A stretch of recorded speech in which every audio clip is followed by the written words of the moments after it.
HIV ఇన్ఫెక్షన్ను పూర్తిగా నివారించే అవకాశం లేదని, కానీ నేడు ఆధునిక వైద్య చికిత్సలతో దీర్ఘకాలం ఆరోగ్యంగా జీవించవచ్చని ఉమా మనోవికాస కేంద్రం ప్రతినిధి రాజా పేర్కొన్నారు. రమణపేటలో అడబాల ట్రస్ట్ కార్యాలయంలో సిద్ధార్థ ఆసుపత్రి యాజమాన్యం సౌజన్యంతో ప్రాణాంతక వ్యాధిగ్రస్తులకు నిత్యావసర సరుకులు పంపిణీ జరిగింది.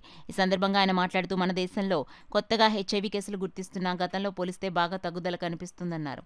ఈ వైరస్ లైంగిక సంబంధాలు, ఇన్ఫెక్షన్ సోకిన సూదులతో రక్తం ఎక్కించడం ద్వారా లేదా ఇన్ఫెక్షన్ సోకిన తల్లి నుండి బిడ్డకు వ్యాపిస్తుందన్నారు. ఈ వైరస్ శరీరంలో రోగ నిరోధక శక్తిని బలహీనపరిచి క్రమక్రమంగా ఆరోగ్యాన్ని క్షీణింపచేస్తుందని అన్నారు. ఒకసారి జబ్బు పడిన తర్వాత జీవితాంతం మందులు వాడాల్సి ఉంటుందని అన్నారు. దీని నివారణకు పరాయి స్త్రీలతో సంభోగం తగదని, సూదులు పంచుకోవడం, అపశుభ్రమైన అభ్యాసాలకు దూరంగా ఉండాలని రాజా తెలిపారు.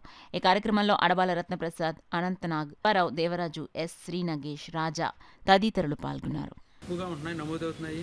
మరి అదేవిధంగా మరి నేటి ఆధునిక వైద్య చికిత్స వల్ల చాలామంది కూడా అంత మనోధైర్యం వచ్చింది. ఇది ఎవరు కూడా అంటే వేళ క్యాన్సర్, మధుమేహం, బీపీ కన్నా ఈ ఎయిడ్స్ అనేది చాలా బెటర్ కింద ఈరోజు మనం చూడాల్సిన పరిస్థితి ఏర్పడింది. ఎందుకంటే ఇప్పుడు పౌష్టికాన్ని తీసుకుంటూ మనోధైర్యం ఉంటే 80 సంవత్సరాల దాకా కూడా బతికే అవకాశాలు అన్నీ కూడా ఇప్పుడు వైద్యపరంగా లభించాయి. కాబట్టి అందరూ కూడా మనోధైర్యంతో ఉండాలనేసి, అదేవిధంగా మరి వైద్యులు చెప్పే సూచనలను కూడా పాటిస్తూ ఆరోగ్యంగా ఉండాలని సందర్భంగా కోరుతూ, ముఖ్యంగా వీళ్ళందరి తరఫున కూడా సిద్ధార్థ హాస్పిటల్ వారికి ధన్యవాదాలు.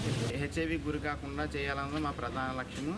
దాంట్లో భాగంగానే ఈ వరల్డ్ ఎయిడ్స్ డేని పురస్కరించుకుని ఏదైతే మరి గత 8 సంవత్సరాలుగా కూడా మాకు లోకల్ ఎవరైతే పిఎల్హెచ్ఐవిస్ బాధిత పీడిత కుటుంబాలు ఉంటాయో వారందరికీ కూడా మేము ప్రతి సంవత్సరం సిద్ధార్థ హాస్పిటల్ వారి సౌజన్యంతో, అలాగే రత్నప్రసాద్ గారి ట్రస్ట్ ఆధ్వర్యంలో మేము ఈ కార్యక్రమాలు చేస్తున్నాము.